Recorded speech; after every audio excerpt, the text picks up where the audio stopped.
এইখানে আমি কাস্টার গুলে দুধ জাল করে নিলাম। এখানে ডাল বসালাম, কলা রেডি করলাম, আম ছিলে নিব। তা আমগুলো আমি ছিলে নিচ্ছি। আর এদিকে ডালের বড়া করার জন্য মুসুরি ডাল আর খেসারি ডাল ভিজিয়ে রাখলাম। তা আমটা কেটে নিচ্ছি। কোনো জায়গা থেকে আম এনে শান্তি পাই না। দেখেন আমটা এখানে স্বপ্ন থেকে আনা হইলো আমটা আমার। তারপরেও দেখেন একটু কেমন পড়লো, মানে বেশ 2-4টা আমের মধ্যে এরকম আছে। তো আমার মেয়ে বলে, এত দাম দিয়ে তুমি কোথা থেকে আম নিয়ে আসো? আমি মাঝে মধ্যে বাইরের দোকান থেকে নিয়ে আসি, তারপর রাস্তা থেকেও নিয়ে আসি, তারপর স্বপ্ন থেকেও আনি, কিন্তু বলে যে এত দাম দিয়ে তুমি আম আনো কেন? আম তো আমাদের ওখানে এখন সস্তা।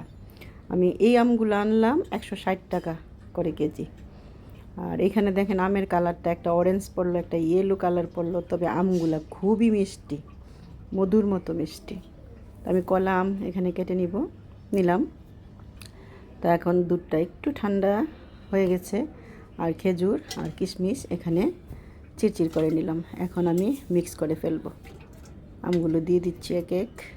তারপর চিনিটা আমি তেমন বেশি দেইনি, যেহেতু এগুলোর মধ্যে মিষ্টি আছে, যেহেতু ফ্রুটস মিষ্টি, ডেটস মিষ্টি, তাই আমি এতটা মিষ্টি দিব না।